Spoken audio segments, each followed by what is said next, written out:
Welcome to Wildcide, your wild true crime podcast. We're your hosts, who are sisters, storytellers, and truth seekers. I'm Bailey, a therapist who is fascinated by all weird and dark human behaviors. And I'm Chelsea, an educator here to unearth the facts behind the cases. We cover true crime because some cases are just too dark to forget, and others are too wild to ignore. We're so glad you're here, so buckle up and enjoy the ride. She's a bad mama Jama. Ooh, ooh. She's a bad mama Jama. So happy Wildside Wednesday. You guys notice there's yet another short side. This is pretty much entirely my fault.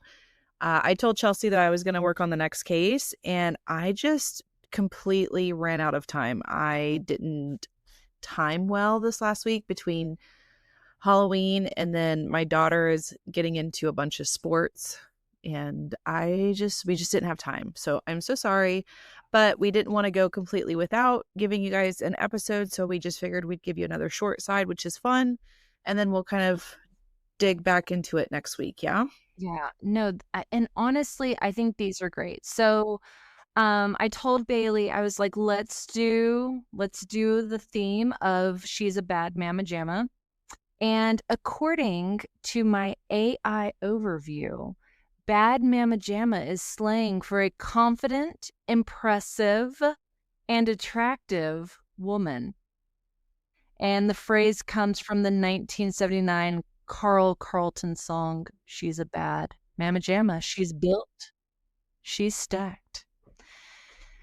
So we're going to talk about some bad mama jammas. And bad can be interpreted in lots of different ways. Yeah, not necessarily in a good way. Yeah. So I think Chelsea is going to kick us off. And if there's a couple of things before we dive in. Sorry, you guys, my kid is next door in the tub throwing stuff, and so it's really loud. Yeah, so just a couple of quick things. If somebody's new here, welcome. Our short sides are not super serious. They are definitely lighthearted and fun. And fun fact, we are almost hitting our 2-year anniversary of the podcast, and we had more downloads for the month of October of this year than in any of the other months. So we are on the up and up. We're just living our best life. Living our best life. That's right.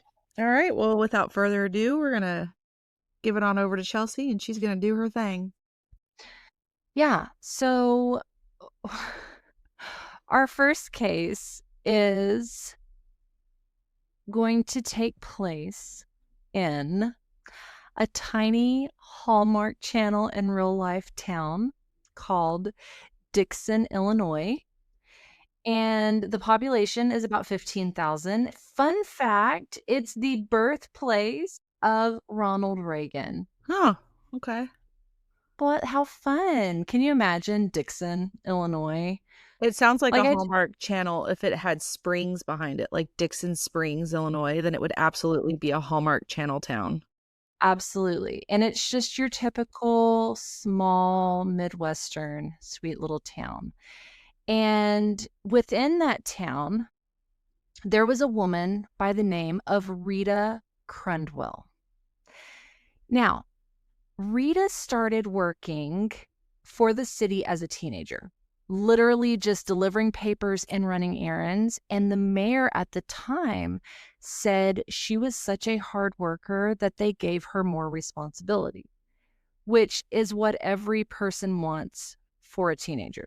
They want their kids, they want society to be full of these like super ambitious, hardworking, I will be the best paper runner ever.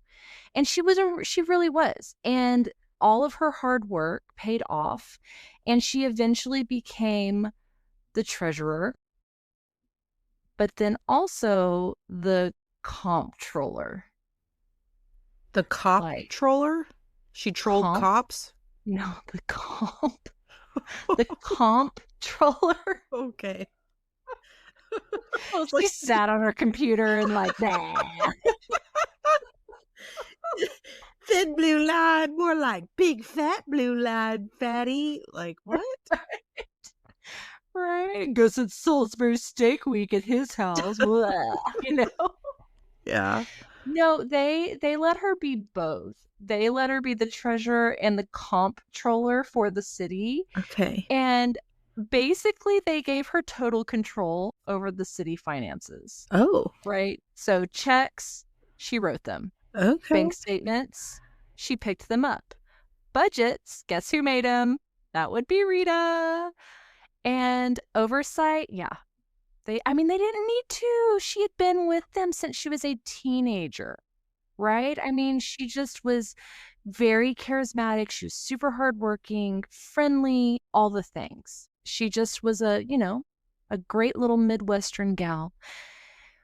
But unfortunately, Rita wasn't just doing payroll and ordering printer toner. She was secretly funneling money, like tiny little withdrawals sprinkled over time, into a fake city account that she created. And you know what she called it? What? She called it the RSCDA, which sounds super official. And she told the city officials when they asked her what this was, it stood for the Reserve Sewer Capital Development Account. I'm surprised she didn't name it. This is not a money laundering account. I know. But I mean, like, how legit if somebody was like, oh, yeah, we're going to just push that over into the Reserve Sewer Capital Development Account. I would say, okay, yeah, that sounds like where it's supposed to go. But so, yeah, she did tiny withdrawals, but some of them weren't so tiny. So, for example, there was this one incident on September 9th. And this really is kind of like the pinnacle of really showcasing how methodical this woman was, right? So Crundwell wrote 2 city checks totaling $350,000. Okay.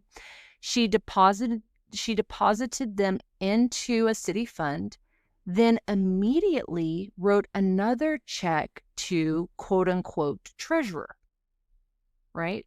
And moved that money, which is herself, right? She is all. She moved that money into her RSCDA account.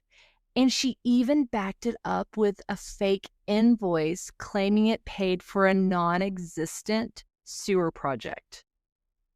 Wait. So the receipt literally said this paid for a non-existent sewer account. The invoice said that it paid for a sewer project, but in all actuality, there was sewer project. I thought you meant that literally the invoice said this is an invoice for a sewer account that is not real. No. She was claiming that it was this big sewer project, but the sewer project was not in existence. And so that same day, she transferred $225,000 from her RSCDA account to her other account because she owned this business account. And this account is called the RC Quarter Horse account. And what it was a check, or it was money to cover a check that she had written to get a horse called Pizzazzy Lady. Okay, so she's embezzling money to buy a quarter horse. She's embezzling money to buy a quarter horse. And horses can be expensive, right? Yeah. So now to cover her tracks even further, Rita personally collected the city's mail, so no one else would see bank statements tied to her secret account. And when she was away, she told others to set aside anything with her name on it, right? Like, do not touch it. I have a well-oiled machine. I don't need all of you peasants messing up my system. Especially with, I don't want y'all getting into the sewers and quarter horses that I got going on the side. Correct. Okay. Correct. So over the course of 22 years, she would go on to embezzle. Are you ready for this? From the Nope. sweet little town of Dixon, Illinois, she would embezzle $53.7 million. Okay. I Okay. Yep. That tracks. She Yep. sure did. Sure did. Uh-huh. So what did she spend them on? Well, I think I gave you Horses. the biggest hint. Horses. She spent them on these champion quarter horses and horse trailers and sequined rodeo jackets and all of this super luxe cowgirl lifestyle that homegirl was having, right? She was basically the Taylor Swift or the Beyonce of quarter horses. Of quarter horse ownership. Of quarter horse ownership. Quarter horse ownership. And but what was she doing with the horses? Like what? okay, Like barrel so racing? in her defense, these horses weren't just fancy. They actually won 52 world championships. Wow. So she was also like she was pretty much dominating, Dixon, Illinois, but she was also dominating the entire quarter horse industry. And that's With crazy. embezzled money. With embezzled money. Now, a little, little hiccup in that sentence, with embezzled money. Right. So now here's the deal. Rita was making about $80,000 a year working for the city, which is pretty good, right? Like Yeah, she was making decent money. And so people were like, okay, she makes pretty good money working for the city. And, she also is winning all of these championships. So they just kind of assumed that it was prize money, or maybe she had inherited a little bit of money. But at the end of the day, they were like, the woman's a wizard. Like she's just a financial money managing wizard. Yeah. Because again, I mean, she was quite likable, and people she was just like at the center of the city for, you said 22 years that she was doing this? Well, I mean, from the time she was a teenager, right? I mean, literally had grown up. Yeah. In working for the city. And Dixon's kind of a small town vibe from. It really is. Well, and so here's the deal though. While Rita is living her best horse showing, sequins wearing life, the city of Dixon is basically falling apart. Like the roads are crumbling. The police department couldn't afford new radios. The public work crew were driving around. There was a report that they were driving around, like their truck fleet had literal holes in the floor of the trucks. And anytime people would go and talk to Rita about the funding, because again, she controlled every aspect of the finance in the town of Dixon, she would just be like, I'm so sorry, we've had a rough year, or the economy's bad right now, or the state of Illinois is not upholding their end of stuff, they've had a lot of cutbacks. Like she always had a really, really good answer. She's the worst. She kind of is. So here's the deal. What's so crazy about that is, as Dixon is literally falling apart, like what I was talking about. Literally, their trucks and their roads are falling apart. They're literally crumbling. She's got a bedazzled jean jacket. Yeah. Yeah. And like all of her horses and all of her stuff.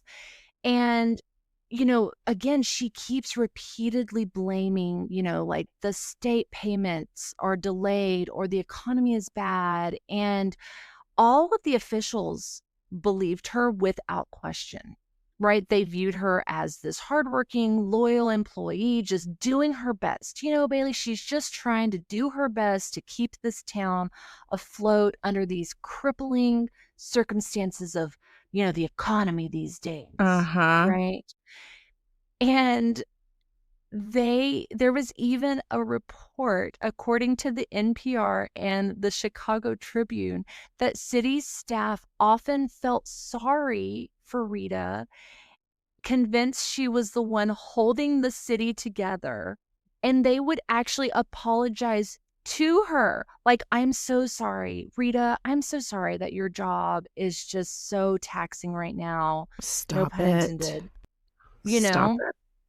And they would even go on to brag at one point saying, like, if it weren't for Rita, Dixon would go under. Like, she runs Dixon like a business, which, I mean, technically is true if that business was a high-end rodeo cartel with Right? tax dollars as the investors. And of course, the whole time they are completely unaware. I mean, just bamboozled. They have no idea that all of this is going on. Yeah. So, of course, the next question is, well, how did she get caught? Right. Well, what do they say? While the cat's away, the mice will play. So PTO, her paid time off. She was even cashing in her paid time off. Like, her vacations were Wild. even like Yeah. Wild. So in the year 2011, less than a year before she was exposed, the Dixon City Commissioner, like I said, had literally bragged about her, saying that she looks after every tax dollar as if it were her own, which, again, kind of was. Now, Rita took some vacation, right? And you guessed it, she went to a horse show, went with her, in her horse circle. Well, while she was gone, her deputy treasurer, so she had a lady that was working under her named Kathy Swanson, and Kathy just temporarily took over duties, right? And so one day, pressed for time, Kathy contacted Fifth Third Bank and requested statements for all accounts held under the city's name. There was a meeting coming up, and she just was like, hey, can I have this quick, spreadsheet Yeah. type of thing.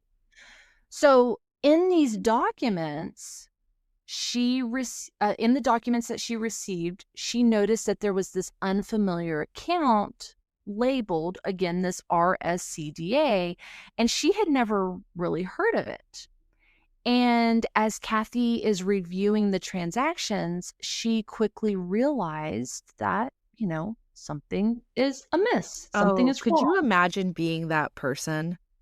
Like the whistleblower, essentially, in this scenario where you work for the city, Rita is your superior, she's well loved by literally everybody around you, and you're like, hey, the math's not mathing.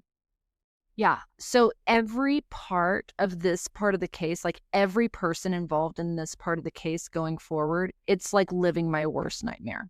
Like everything that I would hate to do, we're about to talk about. And because this would be me, I'd be like, do, just trying to tidy up, just taking care of some And then things you for find it Sweet like a Rita. severed head in your wall, and you're just Oh, like, yeah. oh, no. Um, mm, about Ooh. that. Ah. Ah, Mm. ee. Yeah.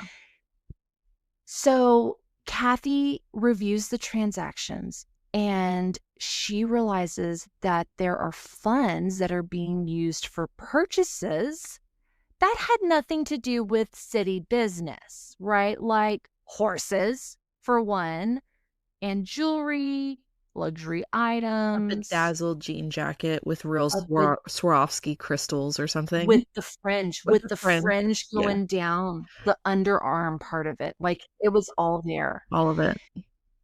And so what does she do? She brings it to the mayor, Mayor Jim Burke. And what did Jim Burke do? I have to say, kudos to this guy. He doesn't try to fix it. He gets the FBI involved. Oh, He good for contacts the him. I know. I know. So Mayor Jim and Assistant Kathy in the FBI all worked together under hush-hush circumstances for during the 6-month investigation, as Rita, who doesn't know any of this is going on, she's continuing to divert city funds into her own use this whole time while she's under investigation. So on a completely, this is how my brain works. On a side note, it made me think of something that my dad told me earlier, in a father-daughter heart-to-heart. And he said, yeah, it's one of those situations that makes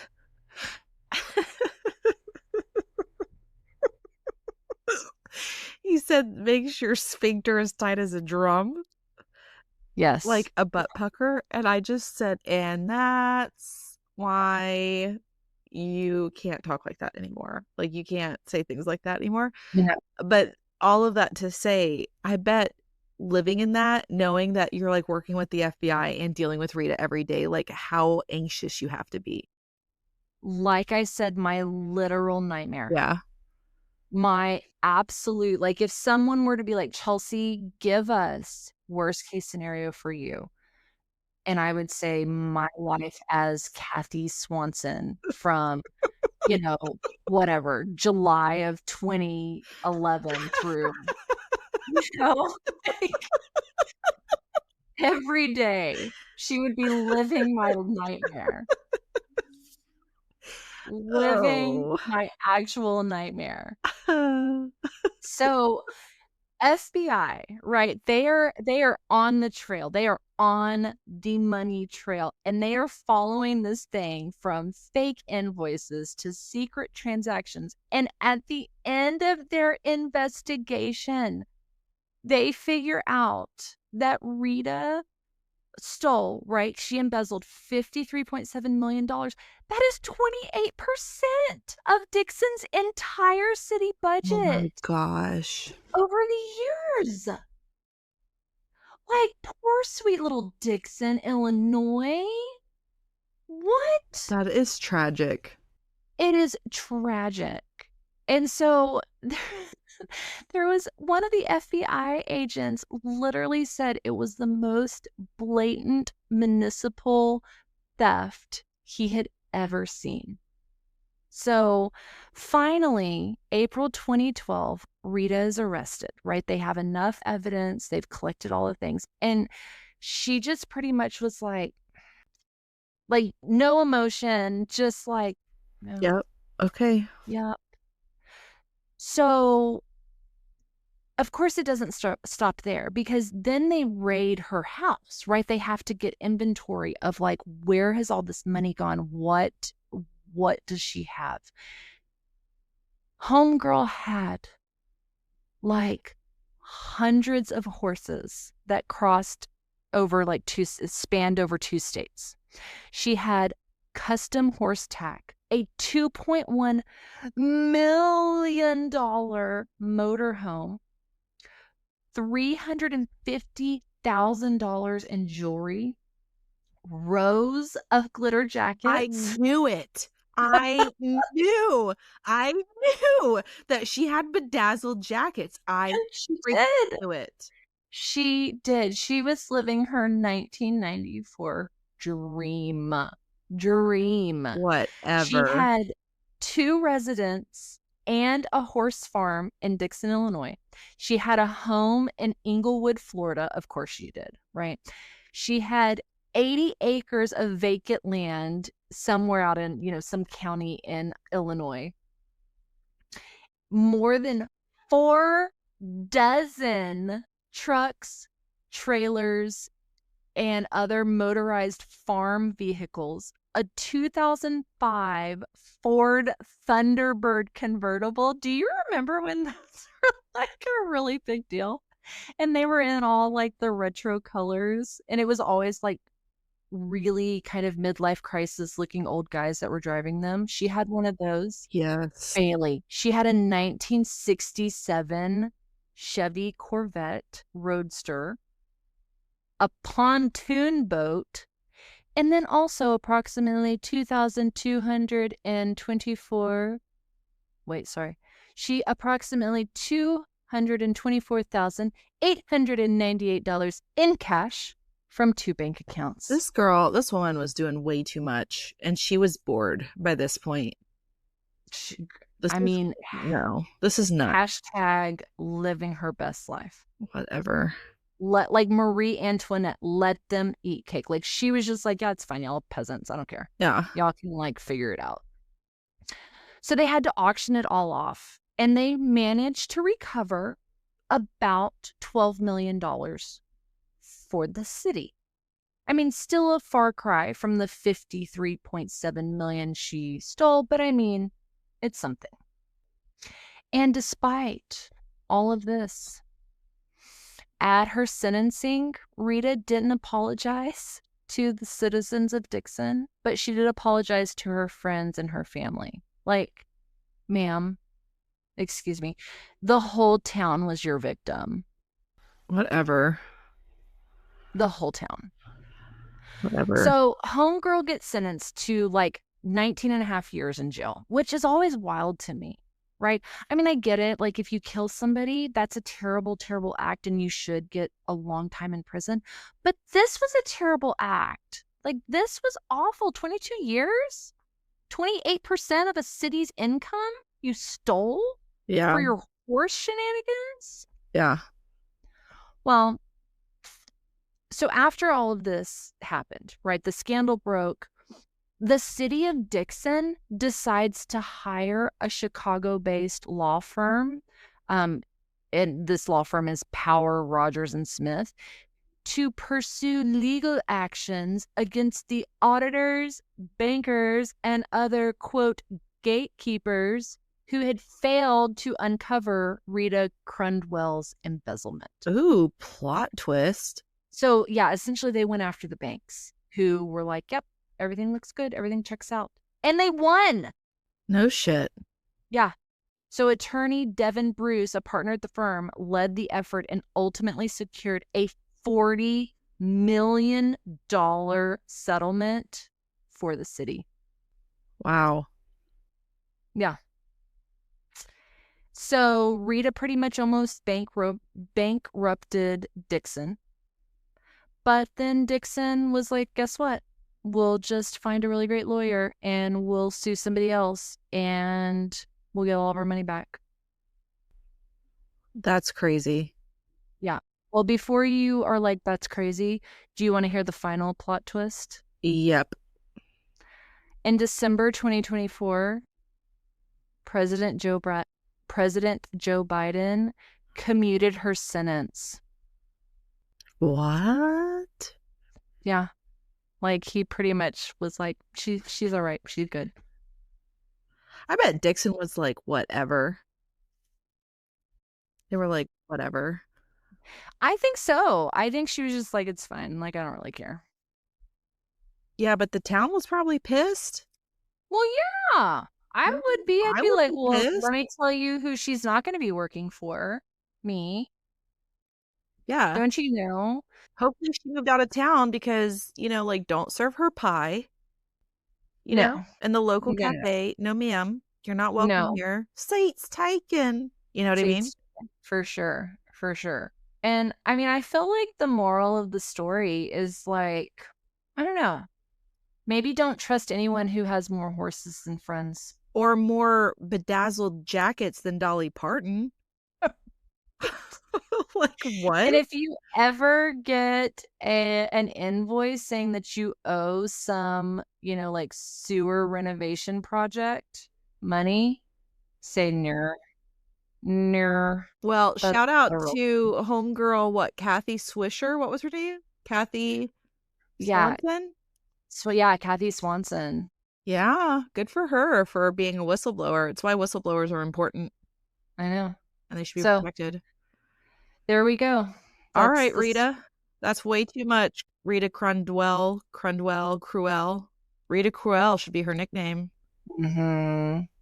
Okay, well, great job on that, Chelsea. I don't know if I can top that one, honestly. Well, you're The welcome. Bedazzled Rodeo Queen, I don't think I can top that, but I'm going to try. And so where we're headed is we're leaving Illinois and the hundreds of embezzled funded horses behind, okay? And we're going all the way over to San Diego where there's sun and palm trees and tan skin and fake liquor loans. Como say what? Fake liquor loans. Okay. So we're going to be talking about another extra AF bad mama jamma, Gina Champion Kane. Now, for years, Gina was one of San Diego's most celebrated businesswomen. She was a real estate mogul, a philanthropist, which, I think that's become such a hashtag, even I though was gonna it shouldn't say, be. don't you have to be? Like, I feel like it's literally a requirement. If you're in a certain tax bracket, you have to be like, and I'm a philanthropist. Yeah, I think so. And she was a restaurant owner. And she seemed to have it all, like homegirl Rita up in Illinois. But Gina's company, which was called American National Investments, claimed to help small businesses secure financing for liquor licenses. Super niche, right? But that's arguably where people become the most profitable, is where they really kind of get into these niche markets. Well, she found her niche market. Well, and I have heard that sometimes those liquor licenses are really, really hard to get, and they do require like a lot of investment, like a lot of money up front Oh, to get these things going. So I've heard that that's a whole like it's a struggle. It's a yeah, whole I mean, process. successful business people find gaps and fill it, and that was a gap, and Gina was filling it. And she was like, this woman, Chelsea, was everywhere. She owned restaurants, she owned beach shops, vacation rentals. She was on boards for nonprofits. She sat on boards for nonprofits. And of course, being a philanthropist, she threw fancy galas with actual champagne fountains I was gonna say, were there champagne fountains involved? and probably ice sculptures Uh, Like with a person cutting the ice sculpture as like in real with a time. We chainsaw, were like, "Oh, it's a beaver. Oh my but a gosh." lithium ion chainsaw because we're not going to pollute our environment. Right, we're going green. We're going Yes. green. So she was the kind of woman city council members, just totally lined up for to take pictures with, because she was a businesswoman and she was successful, but she was also like attractive. She was tan, dark hair, super confident in the perfect pearly whites, right? She had the Yeah. perfect branding, just all the things. And so she wasn't just a local name. San Diego Magazine literally named her Businesswoman of the Year, and the whole entire city of San Diego quite literally made June 28th Gina Champion Kane Day. Like, the city gave her her own holiday. Get all the way out. And again, if in case you've lived under a rock, San Diego's not like the size of Dixon. It's not 15,000 sweet little people. No, it's It's a massive. massive city. I'm pretty Like, sure they have more like sushi restaurants than Savannah, Georgia has churches. mm, mhm, mhm. Yeah. That sounds like it's a real stat. Yeah, so Homegirl had her own holiday, which makes the upcoming Ponzi reveal feel like the most chaotic plot twist ever. But, anyways, and the city officially crowned her the queen she pretended to be. So she was like the Barbie of business networking. But underneath all of the pearly white teeth and the spritzers and the beach chic coastal decor, Gina was secretly running one of the underline the biggest female-led Ponzi schemes in the entire US history. Like like shit, like seriously, this wasn't a cute little side hustle. I mean, it made Rita look kind of small. I was gonna say, Rita was kind of small potatoes. We're talking, are you ready for this? Nearly $400 million. Absolute cocktail chaos. Oh my gosh, hashtag cocktail chaos. That's a lot. That's a lot of A money. lot of money. That's a lot. So here's how it worked, okay?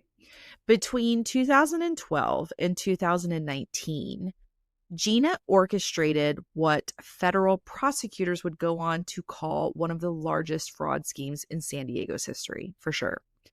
Through her fake liquor license loan program, apparently bar owners needed temporary financing while the state approves their licenses, which was going back to what you were saying. I was gonna say that's what I was saying. Yeah, it's a real thing. Uh-uh. So she goes, "Hey, give me the money and I'll send it to these bars temporarily. And you, dear investor, get this super sweet, low risk interest return." And so she convinced investors to pour hundreds of, I don't mean to laugh. I'm not laughing at people's pain. I'm laughing at the audacity. She convinced investors to pour in hundreds of millions of dollars, promising their money would be held safely in escrow accounts until the liquor licenses were approved. And she even used an escrow company. There were signed documents, there were formal accounts, except the accounts were fake and the signatures were forged. So, Well, yeah. right. And not a single loan actually existed. She just paid old investors with new investors' money, which is textbook Ponzi. Like play for play. And in reality, those escrow accounts, of course, were a lie and the funds were never protected. You know what's crazy about all of this is as you are saying this in as the most simple, straightforward terms that you can, I am still like, wait, I know. now what? Like what? What'd she do? She, she did old investors with new investors She was with, robbing, what is it, but you Peter know to what I pay mean? Paul. Yeah, but you know what I mean? Like like this stuff does not make sense in my brain. No, Like, I'm with you. I'm with you. We're working with a realtor right now to try to find a property, and he was explaining a construction loan to me because I was like, I want to do like a renovation, kind of a flipper, and he's explaining it to me. His name's Xander, and I was like, Xander, okay, I know you explained this to me in great detail, and I really appreciate you for doing that, but I still don't understand what you're saying. Can you please break it down and try to explain it to me like I am an eighth grader? Because that's the only way I'm going to understand this. I literally feel like David from Schitt's Creek, like when he's talking with Moira and it's like, "What do you mean fold in the cheese?" And she's like, "You just fold in the cheese." I like that is how I feel anytime this conversation comes up on like escrow and investments and moving things around and like laundering. Like my son was asking me how to explain money laundering, and I literally am like, you just fold it in. You just fold in the cheese, David. Oh, yeah. I mean, so Chelsea and we've told y'all before that we're smart in a lot of ways, but we're not the smartest. We're not the sharpest tools in the shed over here. We're just not. Do not ask us to manage your finances. No, Period. absolutely not. Absolutely not. So, anyways, Gina ran this for 7 years.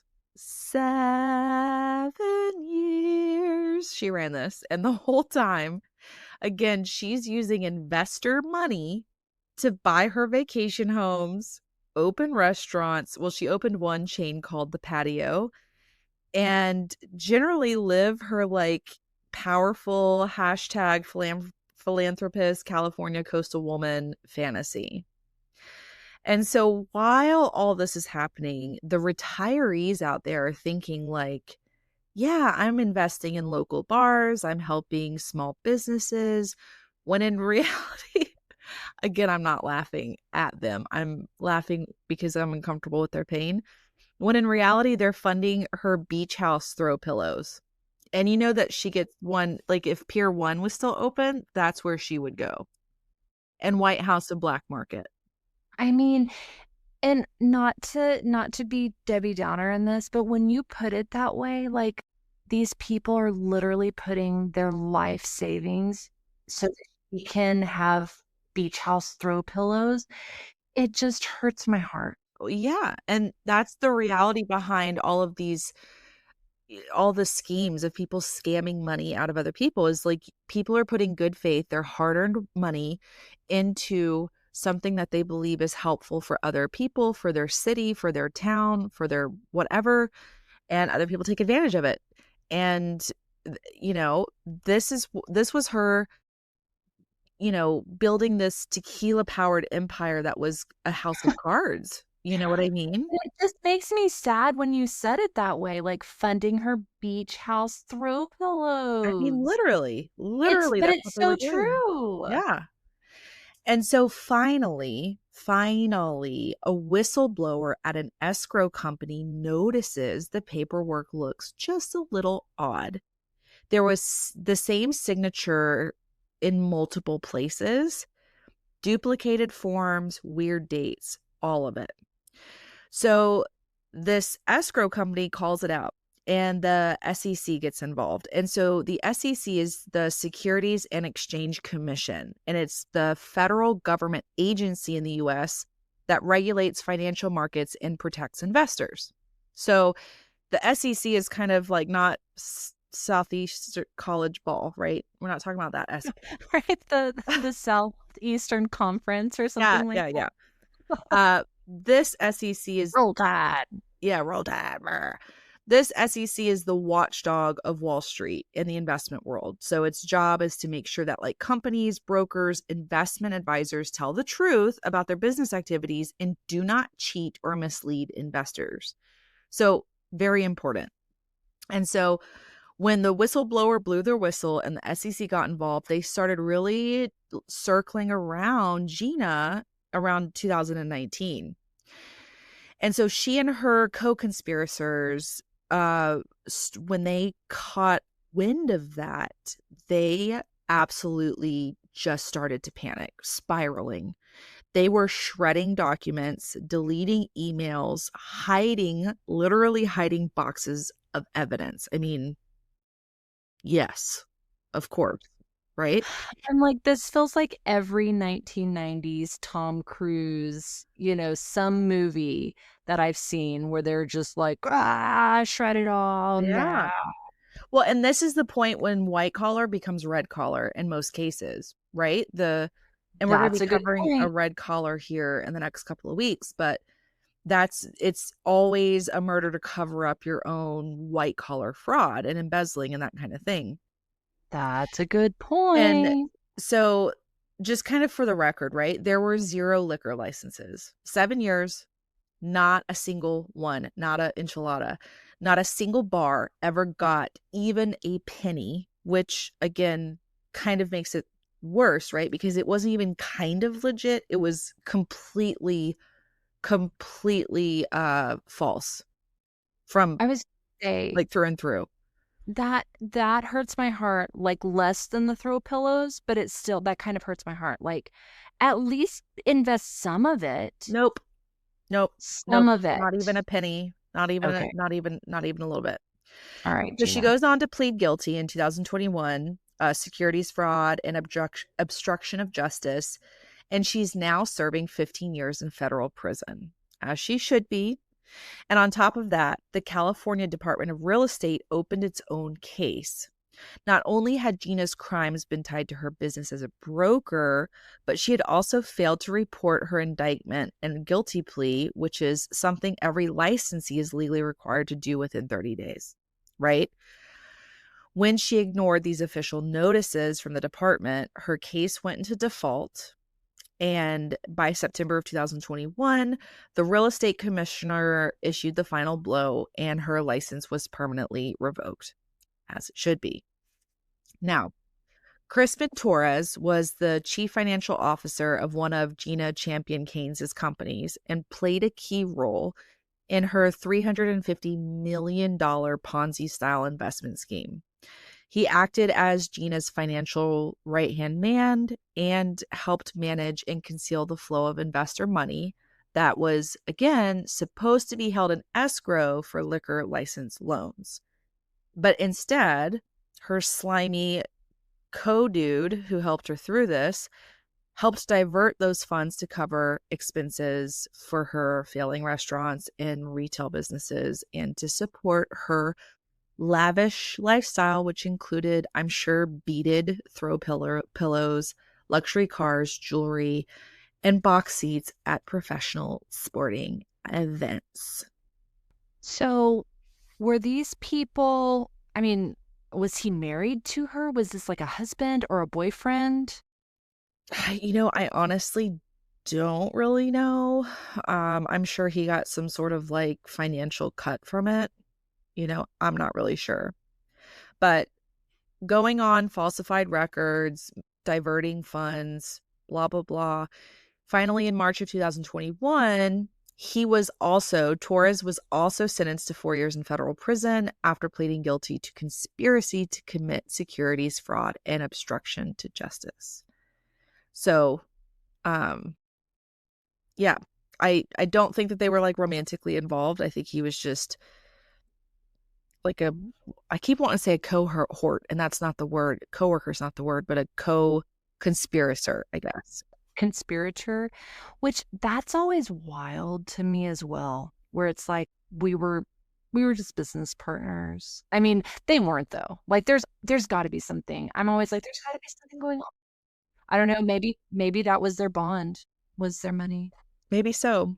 And what's Maybe. super tragic, kind of maybe similar but different from your case with Rita, Gina's investors most of the time weren't random strangers. They were her friends No. and other small business owners, and a lot of them were retired couples.